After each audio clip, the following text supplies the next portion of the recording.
trying to explain the band to people, that it's like, think of like Elvis and the Misfits and Dracula all had like this weird like love child, and it started a band. And whenever I finally started getting shows, like the first few shows that we played, we were playing with heavy metal bands, hardcore bands, screamo bands, bands that are definitely not in our umbrella of subgenres that we normally would be associated with. I didn't think that those people would care at all. I really thought that we were just going to be kind of this background noise where everybody would walk out in front of the venue to smoke a cigarette and just completely ignore us. It's just like, all right, there's this goofy band. But they all stuck around, and they all these metalheads really into it. And I think that's a really good sign whenever you can have people that aren't stereotypically into what you're doing start to appreciate it. Then you know that you're really striking a chord with people, because at that point, you just have good music. A lot of the other bands that we've had just an absolute fantastic pleasure playing with, Wednesday 13,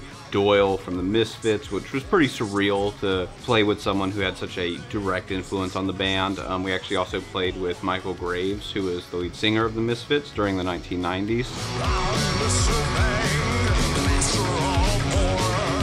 Got a shack!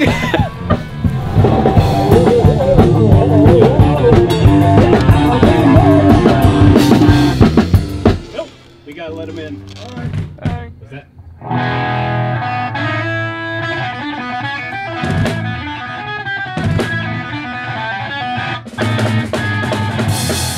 Mr. Fang is a almost cartoon exaggeration of myself and all these things I love. The message of the band is not a very strong or political or social one in the sense of a serious message, but definitely a love of a specific type of pop culture. I mean, I remember growing up as a teenager watching movies like Sharknado when those were coming out, Plan 9 from Outer Space, 50s and 40s and 30s horror like the Universal horror and Hammer horror, which to a certain degree has kind of grown this cliche of being B-movie, especially to what we view movies as now. Since I'm surrounded by that type of imagery, that really does bleed in and influence into how I go for the imagery of the band and the ideas of what I'm putting behind songs and lyrically. You know, there's just something fun about them, and now that we can bring that to an audience in the form of music and having like the stage makeup and the costumes and the antics that we do and the lyrics that we write, a lot of them are just very tongue-in-cheek and almost stereotypically over the top. We're trying to kind of fit into that like spooky, like, you know, just kind of rock and roll, you know, when people put on the Monster Mash, you know, we're trying to go right there for that genre. It's like Halloween time, you know, spooky kind of party thing, but all year long and coming to a town near you, you know, type stuff. What I think is like shock and terror, like fear, but you know, that feeling like you like first time you ever watched like the Munsters or something, or an Addams Family.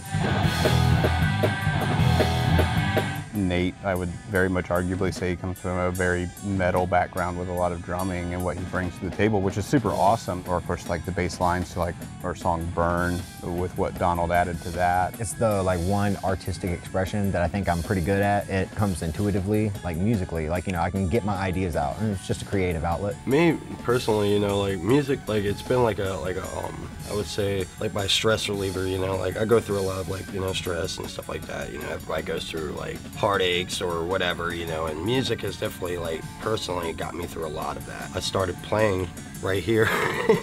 First kit I ever used was like actually the one right behind me, so, you know, like music's definitely like changed my life in a big aspect way, you know. It's like something I would never give up. I would die playing music, to be honest with you. Lie to him. Don't be honest. Oh, I'm being very honest. My biggest musical inspirations would be bands like Stray Cats, artists like Elvis Presley, Johnny Cash, a lot of the 1950s rockabilly rock and roll, as well as a lot of 1980s punk rock and late 70s punk rock with bands like the Ramones, the Clash, Dead Kennedys, the Misfits. Me personally, Alice Cooper and Kiss. Those are my two favorite bands, you know. Yeah, my man. Yeah. Thank you, Cooper. Thank you, Kiss. Well, one of us likes Kiss. Kiss is cool. I'm sorry. Two of us like Kiss.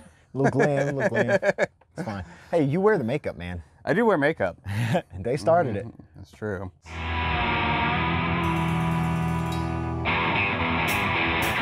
With everybody bringing different ideas and their own influences and playing styles really has evolved how the band sounds from whenever I originally started it. Really, I came from like metal and stuff like that. Kind of going out of my wheelhouse a little bit with a rockabilly type of band. It's opened up my horizon so much because there's rockabilly, psychobilly, you know, relates hand in hand to like punk rock and stuff, and all of the subject matter that I really like you know, the killing people and the spooky monsters and stuff. Yeah, fits right in.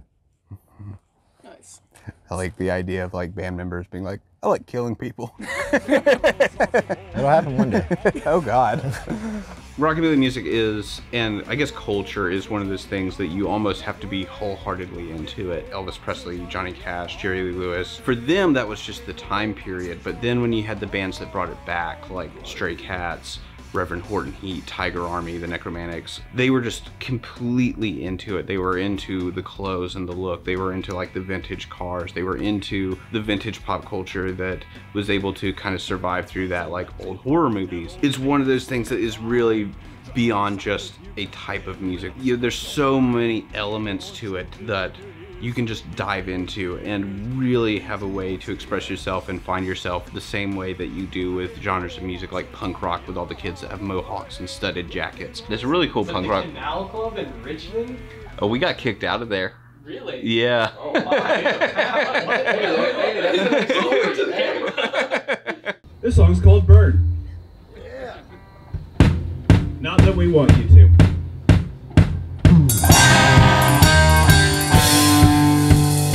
We were opening for Wednesday 13. He was doing 2 shows here in Virginia, and we were opening both of them. Our keyboardist at the time brought a lot of props. He brought a lot of energy to the stage, and one of the props that he brought was like one of those huge, I mean just giant, almost a tree trunk size of sage.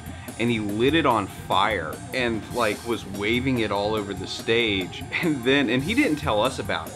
Like, we didn't know he was bringing that. We also didn't tell the club that we were bringing a prop like that, which you're kind of supposed to do. So he lit this sage, which basically turned into a torch on fire. And then he like threw it on the ground. So there's all this smoke everywhere, which we're super lucky that the smoke alarms didn't go off. And he rips open a bag of Count Chocula and just throws it all over the crowd. Now, mind you, the crowd is absolutely into it. The owners there, the sound guy, are just losing their minds. They were peeved.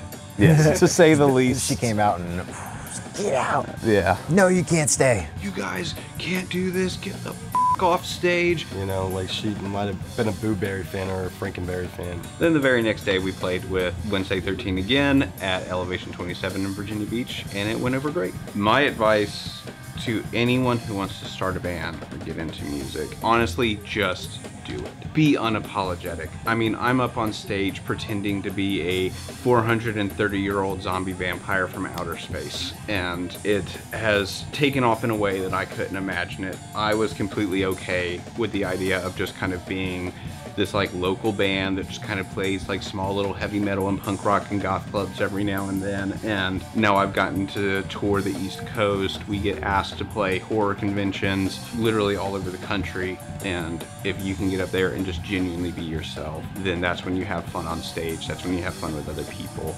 And I think that's when people start to really latch onto it, because if you enjoy what you're doing, then someone else is going to enjoy what you do as well.